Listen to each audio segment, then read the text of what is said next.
Assalamualaikum, selamat malam dan salam sejahtera sahabat klinik doa ibu dimanapun berada.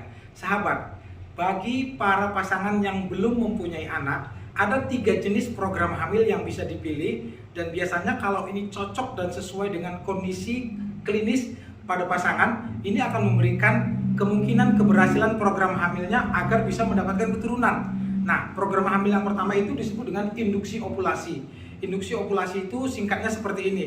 Si ibu sama si suami, si istri dan si suami biasa dikasih vitamin, dan ketika si istrinya nanti haid, dia akan diberikan obat untuk menumbuhkan sel telur agar terjadi ovulasi atau masa subur, sehingga bisa terjadi pembuahan dan terjadi kehamilan kalau disuruh berhubungan pada masa subur. Itu adalah induksi ovulasi. Biayanya mungkin sekitar 1 juta, nggak sampai 1 bulan itu ya. Murah. Mohon maaf. Ya relatif lah, tapi lebih murah dibandingkan harga program yang lain. Sedangkan jenis program yang kedua adalah inseminasi intrauterin. Inseminasi intrauterin itu singkatnya seperti ini. Pasangan wanita atau si istri dalam hal ini, dia akan dirangsang dengan diberikan suntikan hormon, biasanya setiap 2 hari, sambil dipantau sel telurnya. Nah, kalau sel telurnya ada yang matang, siap untuk dibuahi, maka akan disuntik lagi sebangsa hormon untuk memecahkan sel telur tersebut. Sehingga sel telur yang pecah dan matang tersebut siap untuk bisa dibuahi. Nah, langkah selanjutnya, sperma suami biasanya akan diambil dan dilakukan preparasi. Jadi diolah, dicuci, diambil yang bagus-bagus sel spermanya, dan dengan alat khusus sebangsa kateter, dia akan dimasukkan ke dalam organ wanita, sehingga harapannya nanti sperma yang sudah kita preparasi, yang sudah kita pilih bagus itu akan bertemu dengan sel telur yang tadi sudah kita rangsang, yang sudah kita besarkan dan kita pecahkan. Ya, ini adalah inseminasi intrauterin. Biayanya bervariasi. Saya mohon maaf, saya kasih tahu ya, tetapi ini bukan patokan, jadi jangan dijadikan maksudnya katanya kok begini, enggak ya. Ini bukan patokan, tapi biasanya mungkin range-nya antara 8 sampai 15 juta sekali siklus dalam 1 bulan itu ya. Sedangkan program hamil yang ketiga adalah bayi tabung, sahabat. Nah, kalau bayi tabung, proses singkatnya seperti ini ya. Sebenarnya rumit, tetapi singkatnya seperti ini. Si ibu akan diberikan perangsangan hormon sampai nanti indung telur kanan dan kiri itu akan memproduksi sel telur yang matang. Nah, sel telur yang sudah matang, yang tadi sudah kita rangsang dengan obat hormon tadi, kalau sudah matang, berbeda dengan inseminasi ya. Kalau inseminasi kan kita suntik hormon supaya dia pecah, supaya bisa dibuahi. Tapi kalau pada bayi tabung, sel telurnya tadi yang sudah matang, kita ambil dari bawah dengan alat khusus, dengan proses yang disebut dengan ovum pick up. Mohon maaf ya. Nah, ovum pick up ini jadi sel telur tadi diambil, kemudian kita kumpulkan biasanya. Nah, sperma suami juga diambil, dikeluarkan.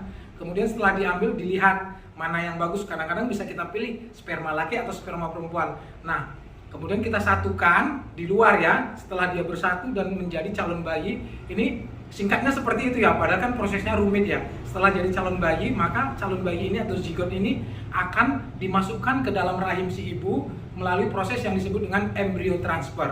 Nah, sahabat, jadi ada 3 ya, saya ulang sekali lagi, jenis program hamil yang bisa dipakai oleh pasangan yang ingin punya keturunan. Yang pertama induksi ovulasi, biayanya mungkin nggak sampai 1 juta ya dalam 1 bulan, atau inseminasi intrauterin ya, dimana nanti dirangsang dan sperma dimasukkan ke dalam, itu harganya antara 8 sampai 15 juta.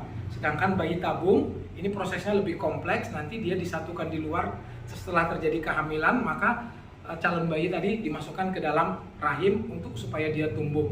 Nah, ini biayanya antara 35 sampai 60, 70 atau 80 tergantung permasalahan yang dihadapi oleh pasangan. Sahabat, permasalahannya adalah apa yang menjadi dasar kita memilih program hamil yang mana yang paling cocok. Nah, sebenarnya saya sudah membuatkan video lengkap sekali tentang cara memilih program hamil agar berhasil, agar bisa mendapatkan anak.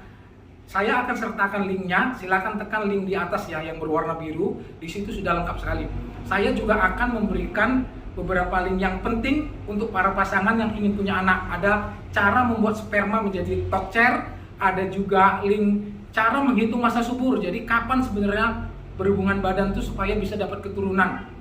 Dan beberapa link yang penting untuk program hamil. Jadi para sahabat yang nggak sempat periksa kemari misalnya atau ke dokter, minimal menonton video itu saja sudah mengerti. Oh, ternyata harusnya seperti ini, kalau ingin punya keturunan harusnya seperti ini langkah-langkahnya ya. Nanti kalau sudah ke dokter akan lebih gampang.